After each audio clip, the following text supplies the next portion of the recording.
كلاكيت تالت مرة ومواجهة بين حد بيمثل النادي الأهلي والمرة دي من الإعلاميين وهو الإعلامي محمد فارس، وحد بيمثل نادي الزمالك من الإعلاميين وهو شادي عيسى. وده طبعا بيحصل فين؟ في برنامج الكورة مع إبراهيم فايق.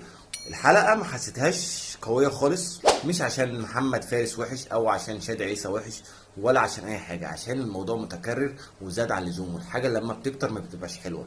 الموضوعي لما حصل في اول حلقتين كان في منافسه كبيره جدا ان احنا نشوف مواجهه بين حد بيمثل النادي الاهلي ونادي الزمالك، لكن لما تتكرر للمره الثالثه وتطرح نفس الاسئله بتاعت نادي القرن والحكام، موضوع تضارب المصالح وحسن حمدي ووكاله الاهرام، فالموضوع بقى ممل وسخيف. يعني قليل قوي لما لقيت سؤال مختلف عن اللي اتقال في الحلقتين اللي قبل كده. فده كان وجهه نظري، ان النهارده المواجهه اللي حصلت بين محمد فارس وشادي عيسى هي مش افضل حلقه ممكن تكون في الثلاثه اصلا، ولا كان حلقه ليها لازمه. احنا كنا ممكن نختار مواجهه تانية خالص، مثلا ناخد حاجه المواجهه بين حد كان بيرأس اتحاد الكوره في فتره معينه وحد رأس اتحاد الكوره في فتره معينه. عايز اعرف في وجهه نظرك الحلقه عجبتك ولا لا، وايه اللي انت طلعت برضه مختلف في الحلقه دي لو هي عجبتك.